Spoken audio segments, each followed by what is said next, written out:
اگر پہ میں بحث کروں تو بہت آگے نکل جائے گی جس کا کوئی سر پیر نہیں ہوگا. تو سر کوئی ملاقات وغیرہ متوقع ہے جو پیپلز پارٹی کے تحفظات ہیں ان کو دور کرنے کے لیے ان سے بات چیت کرنے کے لیے؟ دیکھیے صاحب ظاہر ہے، دیکھیے آپ دیکھیں کہ جو نہروں کا ایشو تھا اس پہ ملاقات ہوئی، وہ کامن آف کامن انٹرسٹ کی پروونسز کی میٹنگ ہوئی اور اس کے بعد وہ مسئلہ حل ہو گیا.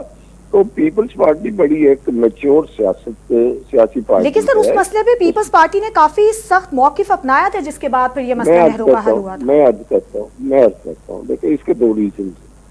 ایک موقف ہوتا ہے پولیٹیکل مائلیج. سپوز اس بجٹ میں کچھ کافی چیزیں ہیں یا کچھ چیزیں ہیں جو کہ اگر میں ان پہ اعتراض کروں، میری پارٹی اعتراض کرے تو عوام اس کو اپریشیٹ کرے گی. ٹھیک ہے، جب عوام میرے اس اعتراض کو اپریشیٹ کرے گی that will amount to getting a political mileage on the discussion of budget. ٹھیک ہے، چاہے میں سیریسلی ان کو کنٹیسٹ کروں یا نہ کروں. تو صاحب ظاہر ہے وہ یہ تو کہہ نہیں سکتے کہ بجٹ بہترین ہے، عوام کے مفادات کے حق میں ہے، غریبوں کے حق میں ہے. اس طرح پولیٹیکل پارٹی جو ہمارے ساتھ ہے وہ تو یہ کہہ نہیں سکتے. مگر دیکھیے بجٹ پر اعتراضات تو پھر ہے کہ آپ اپنی سجیشنز لائیں. ہو سکتا ہے امپروومنٹ کی گنجائش بھی ہوتی ہے، مفید مشوروں کو شامل کر کے بجٹ کو بہتر بھی کیا جا سکتا ہے. اس میں کوئی گنجائش ایسی ہے نہیں کہ بالکل ہی انکار ہے. باقی رہا کہ اس کو پولیٹیسائز کر کے حکومت کے لیے ٹف ٹائم دے کے، حکومت کو ٹف ٹائم کوئی دے گا تو سب کے لیے ٹف ٹائم ہوگا، وہ اچھا نہیں ہوگا، نہ ہی ہم متحمل ہو سکتے. سر وہ تو ایک الگ بات ہے ٹف ٹائم دیا جاتا ہے کہ نہیں دیا جاتا، لیکن ہم نے یہ بھی دیکھا ہے کہ سینیٹر عرفان صدیقی نے خود بجٹ پہ کچھ تحفظات کا اظہار کیا ہے. انہوں نے کہا کہ تعلیم کے لیے بجٹ کم ہے، ترقیاتی منصوبوں کے لیے بجٹ کم ہے. تو خود حکومتی اراکین کی جانب سے بھی اس پہ آواز اٹھائی جا رہی ہے. تو اس پر کوئی تجاویز جو دی گئی ہیں اس پر عمل کیا جائے گا؟ دیکھیے اس کو مخالف آواز نہ سمجھا جائے بلکہ اس کو اپریشیٹ کرنا چاہیے کہ حکومتی اراکین بھی اگر کسی چیز کو سمجھتے ہیں کہ بجٹ میں یہ چیز جو ہے یہ نہیں ہونی چاہیے تو ٹھیک بات ہے. کوئی حکومت کے بجٹ بنانے والے سارے عقل کل تو نہیں ہے. یہ اس طرح کی سجیشن دی جا سکتی ہیں، اس میں کوئی اچنبے کی بات نہیں ہے اور نہ ہی یہ کوئی ایک نئی بات ہے. اٹس ویری کامن کہ پارٹی میں بیٹھ کے ہم بھی کہتے ہیں جی اس فیصلے کو جو آپ نے کیا ہے یہ اگر اس طرح سے ہو تو بہتر ہے، اس کو اس طرح سے نہ کرے.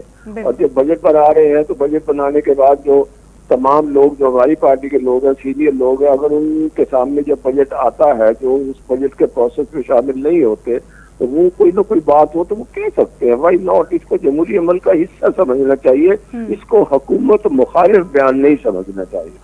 سر چلے یہ تو بات ہو گئی کہ حکومت مخالف بیان نہیں سمجھنا یہ چاہیے، لیکن ساتھ ہی ساتھ جو پیپلز پارٹی کے تحفظات ہیں، پھر ساتھ ہی ساتھ پی ٹی آئی کے بھی دیکھ رہے ہیں، ان کے جو تحفظات ہیں ان کو آپ کس طرح سے دیکھ رہے ہیں؟ ان کو کس طرح سے ڈیل کیا جائے گا؟ پی ٹی آئی نے جو احتجاج کی ایک دھمکی دے رکھی ہے، اس سارے معاملے سے حکومت کیسے نمٹے گی پھر؟ دیکھیے میں گزارش کرتا ہوں کہ احتجاج از سم تھنگ ایلس، ٹھیک ہے، اور اعتراض از سم تھنگ ایلس، ٹھیک ہے. اب بجٹ کے دوران میں اگر اب بول رہا ہوں اور پیچھے سے آواز آئے، شور شرابہ آئے اور میرے خلاف کوئی احتجاج کر رہا ہوں، میری بات ہی نہ سنے، میرا کتابچہ ہی نہ پڑھے، یہ بجٹ میں یہ ایک بڑی عجیب روش ہے. بلکہ ہم بھی جب اپوزیشن میں ہوتے تو ہم بھی تو بعض اوقات بجٹ میں ایسے شور مچا دیتے تھے جس پر اب احساس ہوتا ہے اس وقت بھی ہوتا تھا. مگر یہ جمہوری عمل کا کوئی اچھا بہتر حصہ نہیں ہے کہ بجٹ آیا ہے، بجٹ کو پہلے بجٹ کی کاپیاں آ جاتی ہیں یا بجٹ پڑھ کے بجٹ میں کئی ایک مہینہ تقریباً غالباً بحث ہوتی ہے اس پر.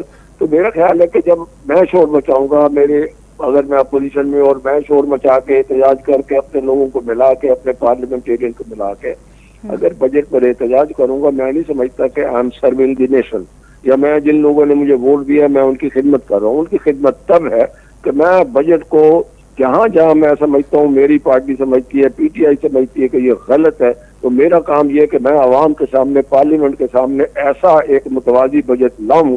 کوئی شیڈو کیبنٹ بنی ہونی چاہیے، کوئی نیا بجٹ یا نئی چیزیں میں بنا کے لاؤں، عوام کو بتاؤں دیکھیں پی ٹی آئی کی پرفارمنس یہ ہے کہ P T I even in opposition they have brought a budget which is liked by the people اور عوام کے مطابق ہے. احتجاج کرنا جو ہے وہ احتجاج کرنا کوئی جمہوریت کا ہم تو کہتے ہیں کہ عمل ہے، مگر بات یہ ہے جب بجٹ کو سننا نہیں، بجٹ تقریر نہیں سننی، شور شرابہ مچانا ہے، بجٹ کو پھاڑ دینا ہے، وہ تو پھر ایک جمہوری نظام کو، پارلیمانی نظام کو سبوتاژ کرنے کے برابر ہوتا ہے. اس میں کوئی پارٹی مبرہ نہیں ہے. ہر پارٹی وہ جب اپوزیشن میں ہوتی تھی ایسے رکھتے تھے چونکہ ملک کے مفاد میں نہیں ہے. لیکن سر اعتراض یقیناً جب اعتراضات جو ہوتے ہیں اپوزیشن کے اگر اس کو سنجیدگی سے نہیں لیا جاتا تو وہ بات احتجاج تک چلی جاتی ہے.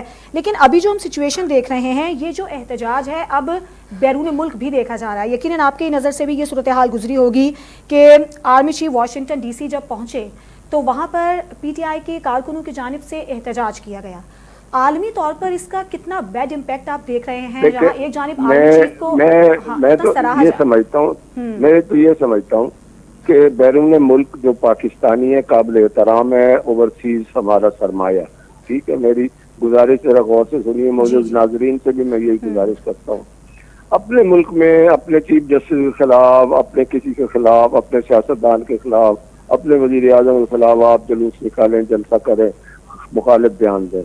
جب وہ دوسرے ملک میں جاتے ہیں جہاں میں بطور اوورسیز رہ رہا ہوں، میں بندے اکٹھے کر کے اگر اس کے خلاف جلوس نکالتا ہوں تو میں سمجھتا ہوں وہ ملک کی توہین ہے.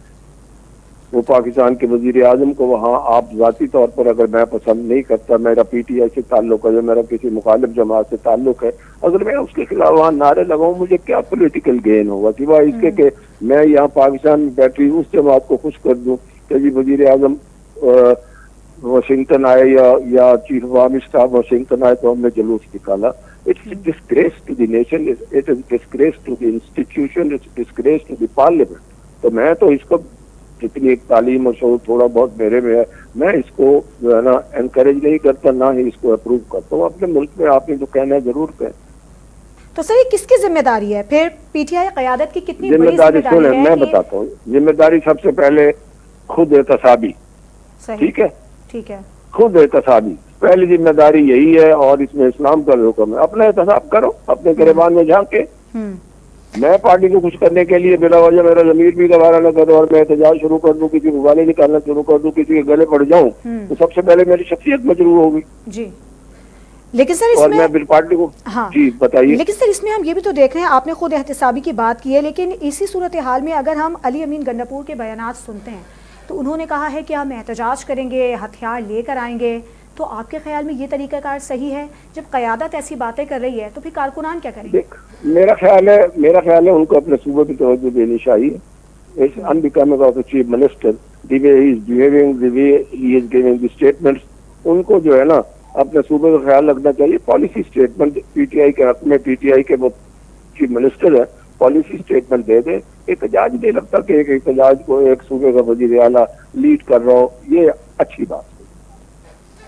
ٹھیک ہے، بہت شکریہ سابق گورنر پنجاب رفیق اجوانا صاحب، آپ نے ہمیں اپنا قیمتی وقت دیا. اور جیسا کہ رفیق صاحب نے کہا کہ سب سے پہلے اپنی خود احتسابی ضروری ہے، سب سے پہلے اپنی ذمہ داری کا احساس کرنا چاہیے. جو صورتحال ہم نے واشنگٹن ڈی سی میں دیکھی پاکستان کے لیے ایک شرمندگی کا باعث بن سکتی ہے. خیر ایک بریک لیتے ہیں، بریک کے بعد جب ہم واپس آئیں گے تو ہم کچھ بات کریں گے. پی ٹی آئی کے رہنما ہمارے ساتھ موجود ہوں گے، فردوس شمیم نقوی صاحب، ان سے بھی ہمیں یہ سوالات کریں گے اور یہ جاننے کی کوشش کریں گے کہ پی ٹی آئی اس صورتحال میں اپنا کیا موقف رکھتی ہے. ہمارے ساتھ رہیے.